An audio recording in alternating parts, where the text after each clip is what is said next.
Sveiki, žiūrovai. Šiame vaizdo įraše aš jums parodysiu, kaip jūs galite susikurti savo būrį, kurį galėsite naudoti Battletech kampanijoje. Taigi, jums bus pateiktas Excelio lapas, kuriame jūs valdysite savo būrį, seksite jo progresą ir skaičiuosite visas išlaidas. Pradėkime nuo Force Overview lapo. Pirmą reikia susikurti savo būrio pavadinimą. Aš jį pavadinau Mechtonika Merc kooperatyvu. Labai originalu nuo tektonikos. Visi būriai prieš įvairias modifikacijas pradės su 1000 reputacijų taškų. Reputacija yra reikalinga būtent nulems jūsų atlyginimo sumą. Ir taip pat support points. Support points tai yra supaprastinta C-bills išraiška, kuri mums leis paprasčiau valdyti logistinius išteklius, pirkimus, pardavimus ir taip toliau. C-bills būtų milijonais, bilijonais ir čia ir ta matematika būtų labai sudėtinga. Gerai. Pasirinkime mes mūsų būrio tipą. Kaip sakiau, yra 4. Valdžios pajėgos, samdiniai, piratai ir klaniečiai. Tai šiuo atveju aš jums pasirinksiu Aš pasirinksiu samdinius ir turiu parašyti, iš kur jie yra kilę. Kaip ir sakiau prieš tai, savo būrį jūs galite sukurti iš kokių norite mechų, nes tai gali būti paveldas, pirktas iš tam tikro turgaus, laimėtas pokerio žaidynėse arba durnių žaidžiant, tačiau kai reikės toliau pirkti naujas pajėgas, jūsų būrio kilmė tai tam turės įtakos. Gerai, tada turime aprašyti mūsų vadą. Duodam jam vardą, Lauris Bartkans, ir parašome jo gimimo datą ir kampanijos metu jam bus 31 metai. Toliau apačioje matote jūsų vado sugebėjimus. Jis tikrai gali būti ne tik geras pilotas, bet taip pat jis užsiima ir biurokratiniais dalykais. Tai gunnery yra kaip gerai šaudo iš pilotuojamo mecho, piloting yra kaip gerai pilotuoja mechą, leadership yra naudojamas mažesnis leadership, jums leis lengviau patobulinti jūsų turimų pilotų gebėjimus po misijos, bei įsiskolinimo metu jums bus mažesnės pasekmės. Tactics yra reikalingas misijų metu, prieš misijas išsimesite kauliukus, kurios nurodys jūsų žaidimo metu esamą situaciją. Resourcefulness realiai yra jūsų vado gebėjimas valdyti logistinius išteklius. Kuo žemesnis resourcefulness, tuo gausite daugiau babkių, daugiau galėsit pasimti nuolaužų mūšio metu. Ir netgi su pardavimais ir pirkimais yra lengviau. Gerai. Visi šie RPG elementai yra paimti iš Force Commander Primer dokumento, su kurį pasidalinsiu apačioje. Ir naudosime jų naudojimas vertes tobulinti šiuos vado gebėjimus. Tai norint patobulinti, aš noriu iškart patobulinti gunnerį iš 5 ir 3, tai sumoku 8 taškus. Tada aš patobulinu pilotingą iš 6 į 4, sumoku 6 taškus sumoj. Ir man lieka 2. Tai aš pasitobulinu savo leadershipą iš 8 į 7. Gerai, dabar mes prieisime prie Force archetipo bonusų. Tai samdiniai pagal Force Commander Primer gauna 1 tašką prie Tactics. Tai paverčiam į 7. Ir šiuo atveju viskas. Pavyzdžiui, valdžios pajėgos gautų 300 papildomų support points, nes juos remia valdžia. Tuo tarpu piratai, pavyzdžiui, iš karto sumažintų reputaciją 50 taškų. Visi piratai. Tačiau mes žaidžiam už samdinius, tai grįžtam prie pradinių verčių. Gerai. Tada yra mūsų pajėgų priešistorė.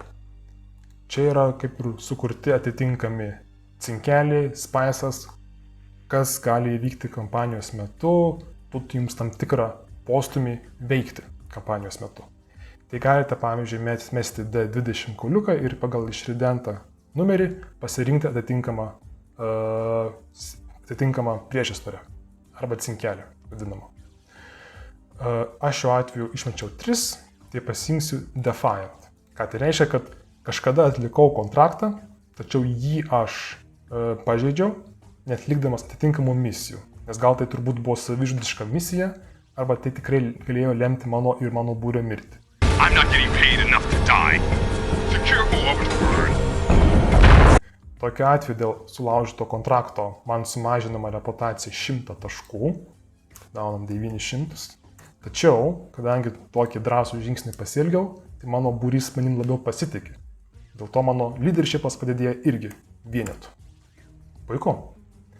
Toliau pačioje galite toliau išplėsti priešistoriją, kodėl atvyko jūsų būrys iš nurodytą teritoriją, į Wolf Empires apleistas teritorijas. Tačiau neinvestuokite tai per daug laiko, nes geriau pirmą sužaiskite pirmą 2 žaidimus, matysite, kad jums patinka, tada galėsite ir apsirašyti. Ir beliko mums paskutinis žingsnis, tai yra susimažinti reputaciją. Mūsų reputacija yra sumažinama sudėjus leadership ir tactics. 6 plus 7 yra 13 ir padauginame iš 4. Tai gaunasi, kad dar turiu sumažinti 52 taškais savo reputaciją. Ok. Su vado ir pradiniais reputacijos taškais yra baigta. Sukūrus vadą, toliau mes judame prie mūsų pajėgų. Šioje lentelėje apačioje matote, jau esu sukūręs savo pajėgas, kurių suminė vertė yra 6000. Galima apačioje nuvesti. Apie tiksliai 6000. Dabar kaip mes galime susikurti paprasčiausiai? Aš siūlyčiau jums keliauti į macbay.com puslapį ir šis puslapis jums išmes visus jūsų frakcijai galimus pasirinkimus. Bet kaip sakiau, pradžiai galite imti bet kokius mekus. Tačiau aš jau atveju parodysiu, kaip aš pasidariau būtent mano frakcijai arba iš kur esu kilęs atitinkamų armijai. Pasirinkame piltuvėlio ikoną, pasirinkame erą Il Clan, pasirinkime mūsų frakciją, iš kur esame, Origin, tai nors esu samdinis, bet aš esu iš Free Worlds lygis, mano mylimukoje. Ir tada pasirinkame tipą karinio vieneto, tai šiuo atveju mekai. Ir dabar jums šis Macbay išmetė visus galimus pasirinkimus iš jūsų frakcijos Il Clano eroje, iš jūsų atsiradimo vietovės. Tai gerai, kaip pavyzdžiui, aš pasirinkau pirmą Albatrosą 3U. Taip, tiesiog ikoniškas Free Worlds League mekas, kuriam jau yra 100 metų. Tai gal samdiniai ir juos visai gali ir naudoti jūs gali visai. Tai šis mano mekas, jisai bus pilotuojamas mano vado, nes tai yra Assault klasės mekas, ir taip pat ant gunner ir pilotingo stilo galime iškart pakeisti jų gebėjimus ir mums iškart automatiškai perskaičiuos Battle Value vertę. Tai būtent šitą unitą, šitą gunner piloting skillus ir Battle Value vertes mes įsirašome į šiuos laukelius. Call sign galite sukurti, ką jūs norite. Tiesiog pavadinau Starką, nes tiesiog starkinės ir tiek. Toliau. Taip. Toliau. Judant toliau. Norint susikurti savo būrį, aš pasirinkau vieną meką, kurį aš turiu. Ir pavyzdžiui, dabar kokius toliau 3 rinktis. Tai ką aš rekomenduočiau, tai turėti vieną meką su 2 rankom. Tai pavyzdžiui, tiek Archeris ir Phoenix Hawk atitinka tai. Nes gali tekti turėti užduočių, kuriuose reikia paimti daiktus, kaip tai atrodo lapuose. Archer 4M. Spauskim Add. Ir galim matyti, left arm. Turi Hand Actuator. Hand Actuator reiškia, kad jis turi rankas, su kuriais jis gali imti atitinkamus daiktus. Pavyzdžiui, Albatrosas, jis neturi. Nei kairė rankui, nei dešinė rankui jis neturi Hand Actuator, pas jį yra vietoj rankų pabūklai įvairūs. Gerai, tai pavyzdžiui, arčeris jam būtų lengviau paimti daiktus ir su jais neštis kartu misijos metu. Kitas pasiūlymas yra turėti nors vieną mechą, būtent su Active Probe. Active Probe yra puikus daiktas, norint atlikti žvalgybinės misijas, nes ne kiekviena misija yra sunaikinti oponentą ar sunaikinti pastatus. Kartais gali jums tekti tiesiog nuskenuoti atitinkamus daiktus ir nešti kodaišių iš mūšių lauko. Tai tokiu atveju labai yra pravartu turėti mechus su Active Probe, kuris jums leis lengviau nuskenuoti taikinius. Nu ir tarkim, aš norėčiau turėti dar ketvirtą mechą, tai yra Phoenix Hawk, tai yra skirmisheris, kuris gali puikiai sklandyti su jump jetais ir medžioti lengvuosius mechus su savo pulse lazeriais. Viską sudėjus, mes galime matyti, kad mūsų suma yra apytiksliai 6000, o kiti likę 4000 battle value atvyks vėliau. Viskas.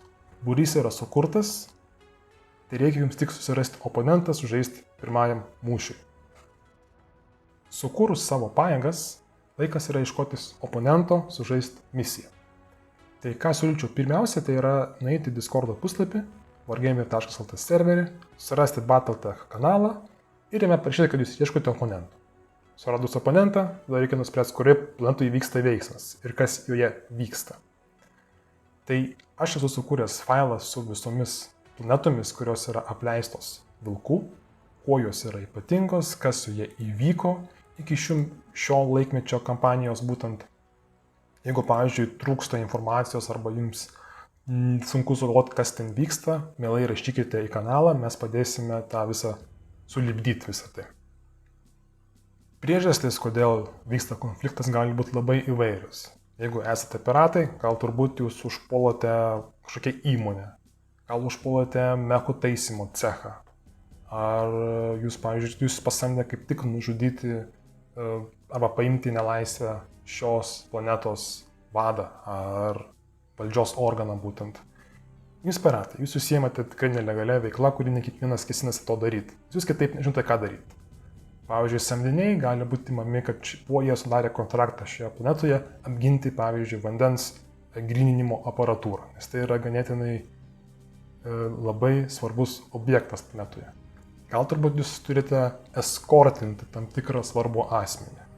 O gal, pavyzdžiui, jūs tiesiog buvo pasamdyti kaip tik užpulti kažką ir dingti lauk. Su valdžia gali būti kažkiek kitaip. Gal valdžia kaip tik nori ateiti ir užimti planetą. Tie, pavyzdžiui, gal susidurs su partizanais, su samdiniais, kurie buvo pasamdyti kaip tik trukdyti valdžiai paimti šią planetą. Sugalvoti priežasčių, kodėl reikia užpulti tą planetą ir kas su jie vyksta, yra begalis. Tik sakau, svarbiausia, jeigu nėra idėjų, rašykite, mes įspręsime šią problemą. Gerai, jūs susirandote oponentą, nusprendėte, kurioje planetoje vyks kova. Tai lieka mums dabar apipavydalinti misiją, kas kovos metu vyks. Yra du pagrindiniai būdai, kaip galima žaisti misijas. Pirmas, tai yra jūs patys susikūrėte atitinkamą misiją. Tai pavyzdžiui, jūs šiame lape rasite primary ir secondary objective. Primary galima pasirinkti kokį nors sustainability. Kažkuris skaičius trečiųjų narių pajėgos, kurios padeda man, turi išgyventi misiją. Suggested minimum 50%. Nu tai va, tarkime, galim iš karto jau kurti naratyvą, kad mano misija, tarkime, yra 4 konvejeriai, kuriuos reikia pervežti iš vienos pusės į kitą. Nu, tai yra trečioji šalis. Aš kaip samdinys saugo konvejerį. Ir pavyzdžiui, antrinė misija, tarkime, fight another day. Ką tai reiškia, kad aš misiją turiu užbaigti, kur bent pusė mano karių yra, mažiau negu pusė mano turimų būrio narių yra kriplinti arba visiškai sunaikinti. Ką tai reiškia, aš kaip samdinys noriu, kad visi liktumėm gyvi ir man nereikėtų mokėti mokesčių taisyti viską. Tai ką jūs būtent pasirinkę šias misijas gaunate, tai yra final. Tai yra kokio sunkumo misija tai yra. Kuo didesnis sunkumas, kuo didesnis final skaičiaus vertė, ją įvykdžius gausite didesnį atlyginimą gausite. Pavyzdžiui, kitas asmuo gali kažką priešingo susikurti, kad kaip tik jis turi sunaikinti arba paimti šiuos objektus kaip piratas savo, o secondary objective gali, pavyzdžiui, būti, kad kaip tik sunaikinti daugiau mano unitų. Priešingai. Tačiau galima sukurti misijas, kuriuose ir jūs abu galite įgyveninti. Gal, pavyzdžiui, samdinys turi saugoti pastatus, o jūs turite tik nuskenuoti ir pabėgti su tarima informacija. Tai šiuo atveju gaudasi, kad samdiniai kaip ir apsaugojo pastatus, jie gaus atlyginimą ir taip pat tu gavai, nes tu pabėgai su informacija. Toliau, einame į apačią. Toliau yra vadovo agenda. Ką reiškia, jūs pasiimate vieną iš papildomų misijų savo, kuri neturi įtakos galutiniam atlyginimui, tačiau ją įvykdžius jums padidės atitinkamas gebėjimas tarp leadership, tactics ir resourcefulness. Tai pavyzdžiui, go for the head agentą, ane? Atlikite primary objective, tai yra šitas, kurio taikinys yra būtent priešo vadas. Visiškai nekoreliuoja su sustainability. Tai gerai, imam kitą. Koks čia pavyzdžiui? Press forward. Ok, all active friendly units must exit the mission from enemy's board edge. Tai jeigu, pavyzdžiui, aš turiu iš vieno kampo į kitą pervežti tuos konvejerius, tai realiai turėčiau išeiti iš priešo, iš kur jisai išeina taip pat board edge. Gal ir visai įmanoma, ta prasme, kad aš prasiveržiau pro juos ir tai padidėja mano leadershipas. Jeigu aš tai įgyvendinu, aišku. Taip. Toliau. Kadangi mes žaidžiame už samdinius, valdžios pajėgas arba klaniečius, visi jie turės mesti 2d6 kauliukus, kuris nuspręs, kiek jūs galite pasimti nuolaužų po mūšio. Nuolaužos tai yra bet kas lieka kovos lauke ir galima jas pasimti savo. Tai pavyzdžiui, aš šiuo atveju išmečiau 8, tą skaičių įrašiau, mano reputacija taip pat sumažina, kiek galiu pasimti nuolaužų po kovos, daugiau atitenka būtent kontraktoriui. Ir taip pat mano resourcefulness taip pat tam turi įtakos. Kuo žemesnis resourcefulness, tuo daugiau nuolaužų taškų galėsite pasimti. Tai yra salvage points. Tai realiai salvage points man yra tik tais 4 šiuo atveju. Tarp kitko, jeigu jūs žaidžiate už piratus, piratai viską pasiema savo po mūšio lauko. Ir paskutinis dalykas, kas liko atlikti, tai yra išsimesti tactical points ir efektai. Ką jums ir prieš tai pasakojau, kam yra naudojamos tactics. Tai pavyzdžiui, šiuo atveju aš išmečiau 6. Tada mes turime mūsų commander tactics ir ta iškart modifieris, koks yra, -1. Iš 6 atimu 1. Realiai misijos metu neturiu jokių specialių operacijų ar kažką paruošęs šiai misijai. Bet pavyzdžiui, tarkime, kažką kitką išmečiau aukščiau, 8, tarkime, ne? Man atėmus -1 gauname 7. Nu tai va, reiškia, aš galiu kažkokį meką pasiūsti į priekį ir jį paslėpti prieš mūšį. Tai yra ganėtinai jau svarbus efektas. Čia jeigu aš išmeščiau mažesnį, tarkime, 3 ir atimam 1. Tai jeigu 2, unprepared pilot. Tai va, kažkuris iš mano būrio narių realiai susifeilino, nepajudėjo iš judėjimo zonos ir, jisai ateis vėliau negu pirmam ėjime. Nu, taip nutinka. Taip jau nutinka. Gerai, judam toliau. Tarkime, po misijos. Išgabenau 2 konvejerius iš priešo lauko. Puiku, įvykdžiau. 2 nušovė tie piratai, tebūnie. Deja, mano 3 buvo kriplinti, feilinam, 2 neįvykdėm. Tik tais 1. Toliau commanderis agentą. Aš visų neišvedžiau, nes kadangi pas mane buvo kriplinti, tai jie ir labai lėti buvo. Feilinau. Ir tada mes čia būtent mes gauname suvestinę. Ką mes padarėme, ko nepadarėme. Pirmi 2 laukeliai yra reikalingi tam, Jeigu jūs susidurite su priešingos, labai advanced technikos būriais. Tai pavyzdžiui, jeigu jūs žaistumėt už labai seną techniką, 3000 metų, ir jūs susidurite su klaniečiais, tai aš tikrai siūlyčiau sveiko proto ribose šitą užsidėti, nes jūs susidurite su tikrai žymiai geresnė technika. Antras yra, kad susidūriau su pajėgomis, kurių battle value buvo 10% didesnis. Tai jeigu jūs susitarite, kad kitas asmuo atsineša daugiau, reiškia, tu, žaidamas už mažesnę, gausi didesnį atlyginimą gausi. Tačiau šiuo atveju žaidžiame lygiomis battle value vertėmis. Toliau, all objectives completed. Ką tai reiškia? Kad visus įgyvendinau. Bet taip nebuvo. Aš tik pirmą įgyvendinau, antrinio ne. Tai aš negaunu šito. Ir atsiranda papildomas bonusas yra, kad kadangi esu samdinys, aš ale kontrakto metu galiu geresnę atlyginimą įsidėrėti. Tai gavau dvietuką. Tai visos misijos įvykdymas yra 11 taškų. Ką tai reiškia, kad po misijos aš gaunu galutinį atlyginimą. Kad po šios misijos įgyvendinus pirmą objektyvą aš gausiu 634 support pointus gausiu. Taip pat ir piratui po atliktos misijos yra skaičiuojami taškai ir ką jis gauna pagal galutinį atlyginimą. Kaip ir minėjau anksčiau, misijas galim žaisti dviem būdais, tai yra patiems susikūrus tikslus, bet taip pat scenarijais.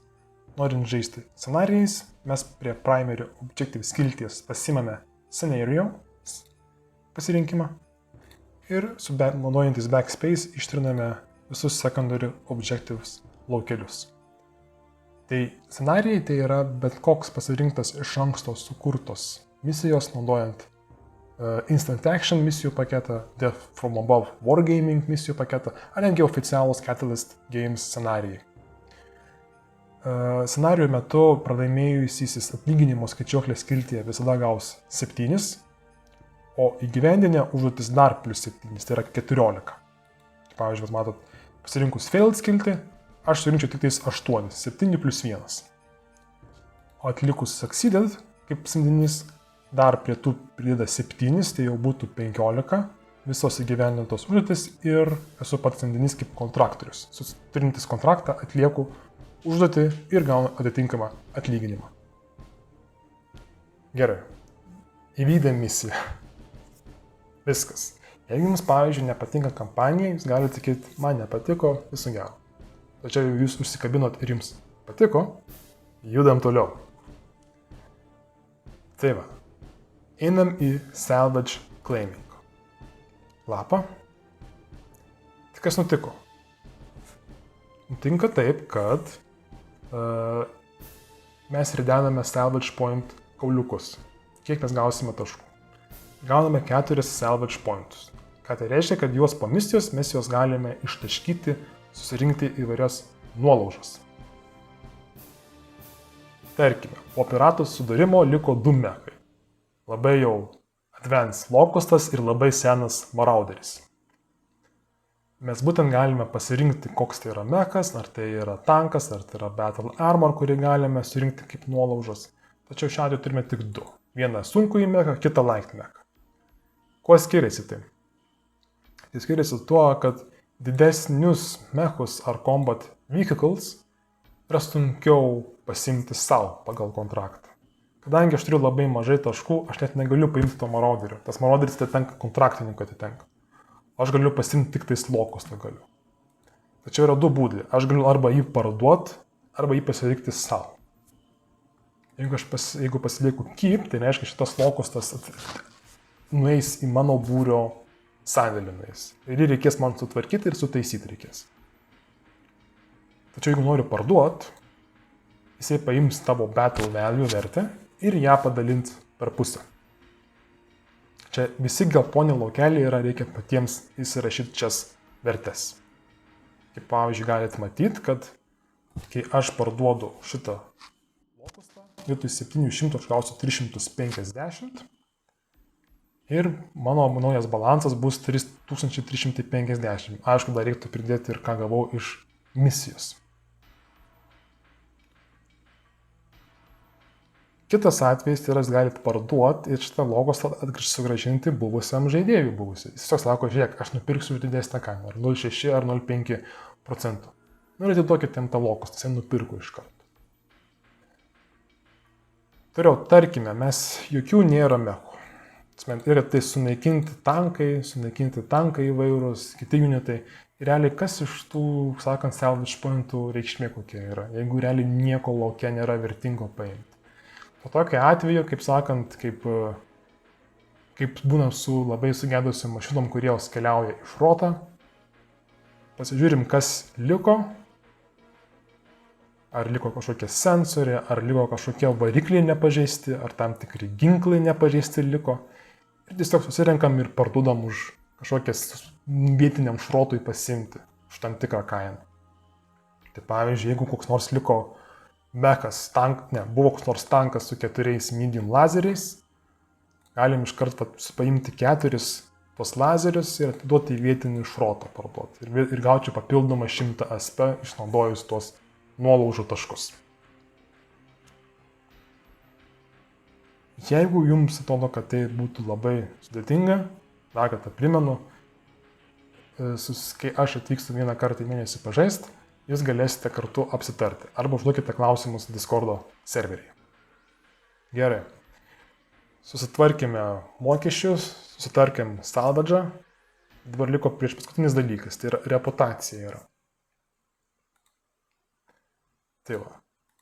Reputacija, po kiekvienos misijos mes pasiskaičiuojam savo reputaciją. Prisiminkime mūsų pradinę stadiją, tai yra, kad mes tik įgyvendinom primary objective, bet neįgyvendom antrinio.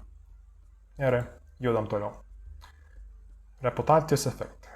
Primary objective was completed. Įgyvendinau. Ok, gausiu 10 daugiau reputacijų. Neįgyvendinau pirmo, netinka. Kad nors bent įgyvendinau antrinį, nepadariau. No objectives negaunam. Contract breach.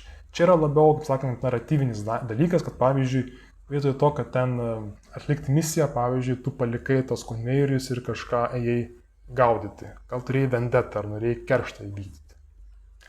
Tada, pavyzdžiui, kažkuris iš mūsų pilotų pasiekė veteran skill levelį. 3 ir 4 pilotingas. 3 gun ir 4 pilotingas. Nu, kol kas dar neprijau prie šito. Elitinį ir taip pat neturiu. Tai šito negaunu. Jeigu jūs esate piratas, tai tuo labiau jūs galite atlikti, jūs pasirinkate, kokią misiją atlikot. Ar tai yra tiesiog įsiveržimas, agresija, ar jūs kažką vogėt, ar tiesiog atėjot kažką sunaikinti. Ir šitos sekcijos kaip tik jums mažins reputaciją. Tai taip gaunasi, kad po šios misijos man 10 padidėjo reputacija ir jau 8-5, 8 bus jau mano. Nu, small steps. Jeigu jūs esate klanietis, klaniečiams yra dar lengviau keltis savo reputaciją. Būtent kaip klaniečių kultūroje, jų tikslas yra dislokuoti mažesnį kiekį karinių vienetų ir laimėti mūšiuose.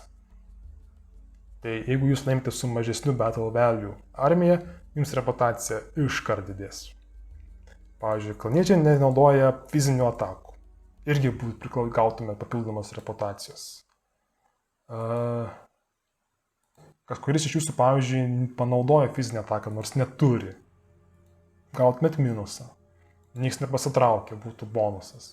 Pavyzdžiui, jūs pasitraukite prieš labai seną techniką, tai irgi reputacija kristų. Kaip neramas klanietis, jūs davėte Zellbriggen challenge davėte. Gausite reputacijos patobulinimą. You dare to refuse my bajol? Ir kitos sekcijos, būtent tai duoda prieskonio būtent žaidžiant už klanus, kad tai verčia daryti klanietiškus dalykus tam, kad tavo reputacija kiltų ir taptum aukščiau negu star kapitonas.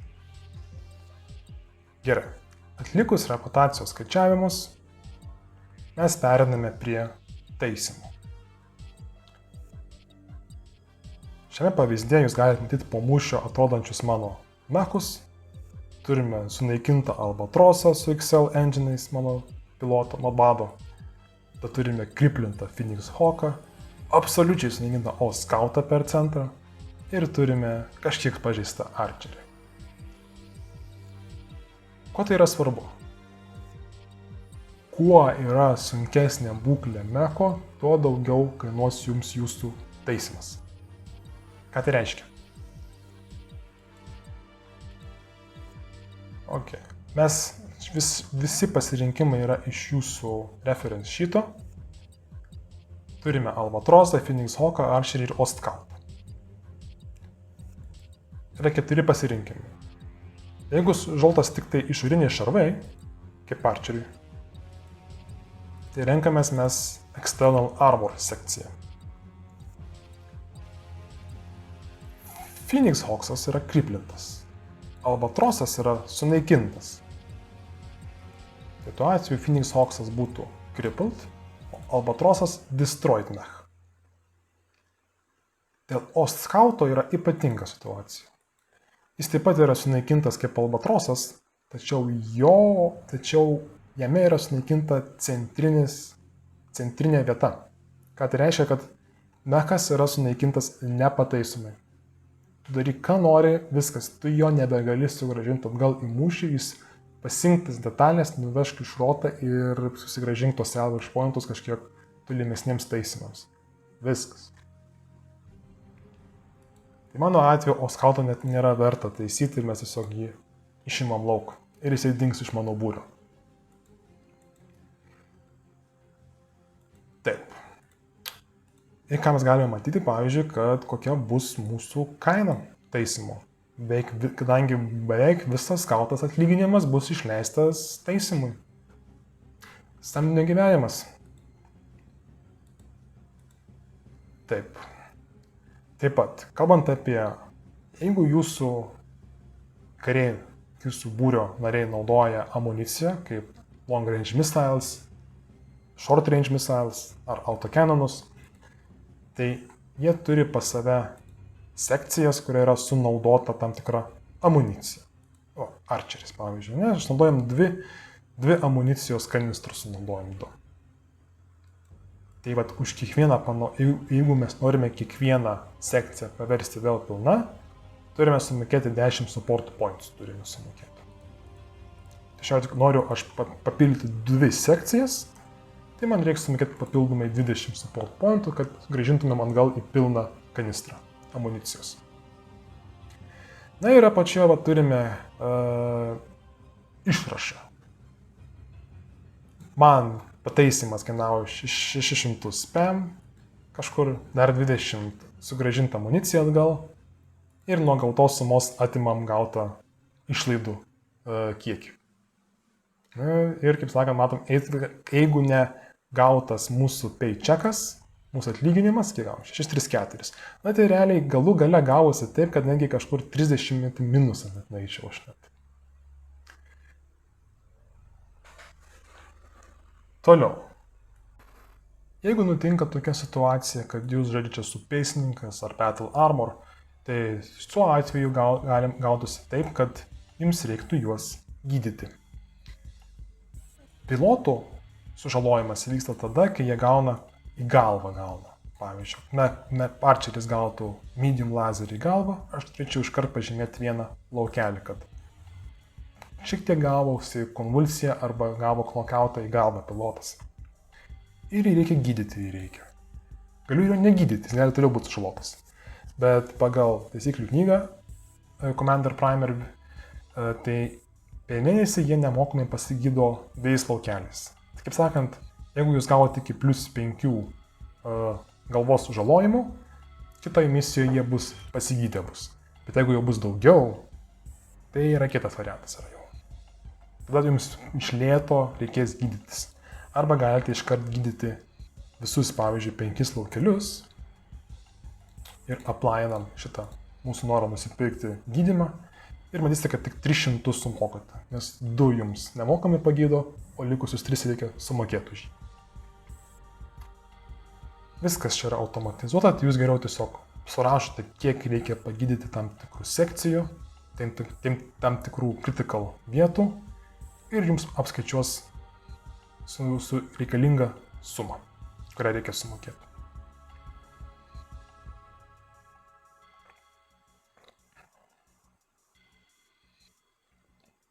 Taip. Jeigu mes kalbame apie naujų Mech Warrior ar tankų būrio samdymą, tai jie yra samdomi be mašinos. Čia jeigu jūs perkate mašiną, jūs perkate kartu su būriu. Tai nusipirkus naują techniką, jums ateina kartu su būriu, kurie jį valdo. Tai šitie yra reikalingi labiau tada, kai jūs pasiemate nuolaužas, kurie neturi piloto ar būrio, kuris jį valdytų, ir jums reikia pasisamdyti naują. Na ir mes prieisime paskutinį lapą, tai yra visi miscellaneous skill čekai. Aš viską bandžiau paimti iš Commander Prime dokumento ir viską suvesti čia į vieną lapą. Nes jie yra optional ir net nebūtinai reikalingi atlikti. Kiekvienam. Gerai, su pirma. Norint nusipirkti atitinkamą unitą, papildomą karinį vienetą savo būriui, jums gali tekti mesti kauliukus. Ar iš vis tokį daiktą jūs galite nusipirkti? Ar jis yra iš vis prieinamas šiuo metu? Gerai, pas mane mirė Ostskautas mirė. Ne? Jis yra visiškai sunaikintas. Noriu vėl tokį patį gauti. Visų pirma, mums reikia pasirinkti, kokio mecho mes ieškome. Ar tai yra light, medium, heavy, ar tai yra tankas, ar tai yra pėstininkas, ar tai yra battle armor. Kadangi Ostskautas yra light, mes pasirinkam light. Ir jums būtent parodys, koks yra availability jo, kiek jis yra prieinamas. Galite nuspėti, jeigu norėčiau pirkti assault mechą, availability iš karto kyla aukštin. Pasimam light. Gerai. Toliau. Nuo jūsų resourcefulness priklausys, kiek jums jūsų vadui buvo pasiseka lengviau surasti šį karinį vienetą. Kadangi mano resourcefulness labai aukštas, tai yra prastas, netgi challenge'as padidėjo per vienetą man. Toliau. Ar aš perku mechą vadui? Ne. Ar mano mechas yra iš mano atsiradimo vietovės? Taip. O skautas yra būtent mano Free Worlds League mechas prieinamas būtent. Tai šiuo atveju aš nežymiu jo šito. Ar tai yra žalias pilotas? Nes taip, nusipirkate karinius unitus kartu su pilotais ir būtent įgulos nariais. Jeigu norėčiau nusipirkti pilotą prastesnį, tai man iš karto sumažėja challenge'as availability. Jeigu norėčiau Ostskautą su veteranu, ne tik kad pasunkės, bet taip pat net ir padidės jo kaina netgi. Na ir paskutinė sekcija yra klano unitas neklanetiškom pajėgom. Tai yra, kad gali būti tokių situacijų, kad jūsų frakcija net turi kažkiek klanetiškos technologijos. Jeigu jos turi, nenaudojate šitos sekcijos. Tačiau jeigu jūs norite nusipirkti klano mechą, kuris nėra prieinamas Free Worlds League šiuo atveju, pavyzdžiui, Summoner jo nėra. Tai šiuo atveju aš turėčiau dar padidinti challenge, nes aš manau nusipirkti techniką, kuri net nėra mano frakcijoje nėra. Gerai. Tai aš noriu nusipirkti paprasčiausią Ostskautą su 4-5 pilotų ir mano availability challenge'as yra 4. Metam 2D6 kauliukus, išmečiau tarkim 3 ir man sakytų, kad availability result try again next month. Jūs galite būtent 5 kartus tai atlikti, tarkim 2 kartą išmetu gaunu 6. Yes, man pavyko rasti ir kadangi yra aukštesnis negu challenge'as, dar netgi priskaičiuoja nuolaidą perkant šį mechą. Tai gerai, įsirašome savo mechą į asset name, Ostscout, kokį aš ten noriu nusipirkti. OTT 97. 9S. Kokia yra kaina jo? 855. Oi. Tai va, reiškia, už sumokėjus 770 aš realiai nusipirku savo papildomą karinį vienetą. Ir dar labiau einu į minusą, nes aš tiesiog pralošiau tam. Įvykdžiau misiją, bet ir labai ją sunkiai gyventinau. Toliau. Pilot Improvement čekas. Kaip ir sakiau prieš tai, po kiekvienos misijos jūs galite, kiekvienas dalyvavęs pilotas gali pasigerinti savo gebėjimus. Tai šiuo atveju mes galim pasirinkti vieną iš savo pilotų, kad ir tarkime, kurį čia. Tarkim, Archerio pilotas. Pasirinkime Archerio pilotą 4-5.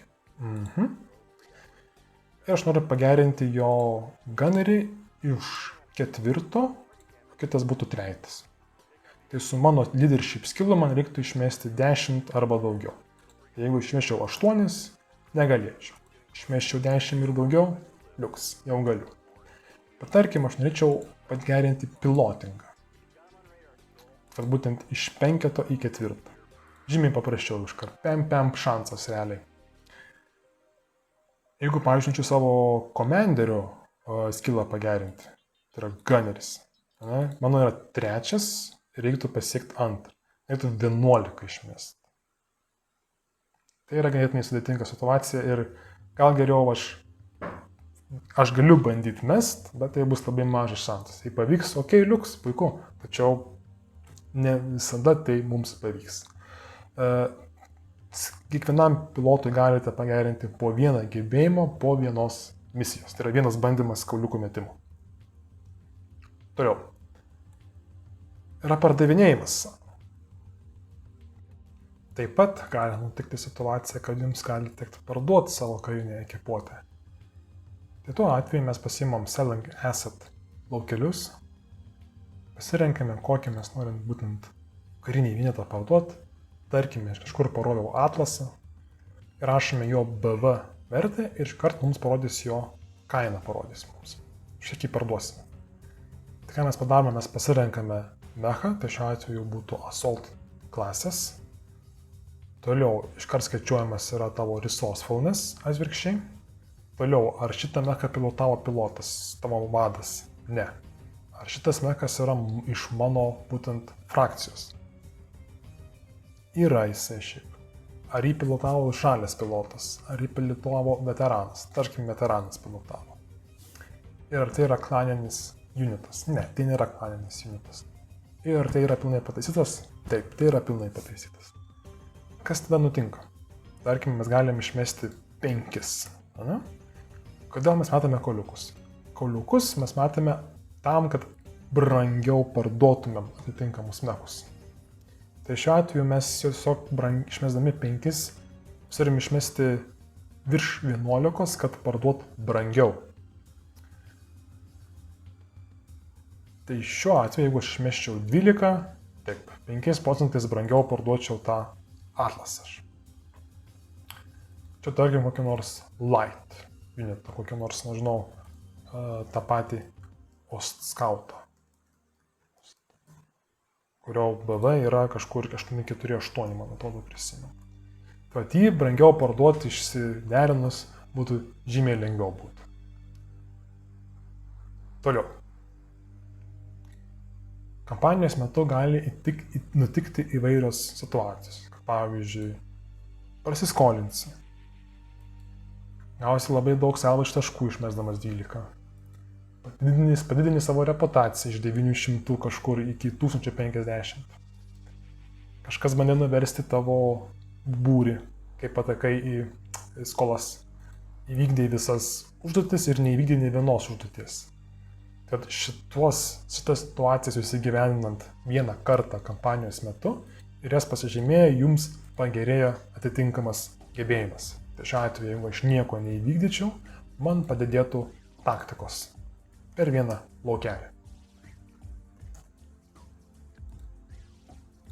Ir tai yra gyvenima tik tais kartą per visą kampaniją. Ir galbūt galiausiai, jeigu mes einame į minusinį SP, support pointų skiltį, tai gaunasi taip, kad mes mestumėm kauliuką, kas nutinka. Aš išmečiau 5, pagal mano leadershipą nėra modifikacijos, ko būtų aukštesnis leadershipas, tuo žemiau kristų kauliuko vertė ir būtų prastesnis efektas. Išmetus 5 mes gauname efektą, kad man sumažėjo leadershipas per vienetą, kadangi mano būrys manim nepasitikė, nes aš jį įvedžiau į skolas įvedžiau. Gerai.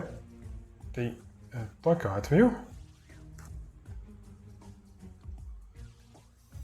ką aš turiu būtinai paminėti, kad visus skirtumus, pakilusias reputacijas, support pointus, pagerintus gebėjimus mes pildome būtent Force Overview lape. Nes visi kiti lapai naudoja informaciją būtent iš jo. Ir taip sugadintumėt formulę. Su šia gaida aš ir norėčiau užbaigti šį vaizdo įrašą. Tik tais noriu paminėti, jeigu yra piliečiai, kurie nori išbandyti Battletech ir jo sudalyvauti šioje kampanijoje, tačiau nežino, už kokią frakciją žais arba kaip pagrysti šios frakcijos ateimą į šias apleistas teritorijas, maloniai prašome rašyti Discordo serveryje arba komentaruose po kanalu, po vaizdo įrašu. Gal turbūt, jei matysiu, kad yra didžiulis poreikis, galėčiau netgi ir sukurti papildomą vaizdo įrašą, per kur apeičiau per įvairias frakcijas ir kodėl jos turėtų čia dalyvauti. Tiek kalbant apie rimtas priežastis, gal kažkiek komedinis priežastis, nes tai yra išskirtiniai atvejai. Tai ačiū, kad žiūrėjote ir viso geriausio.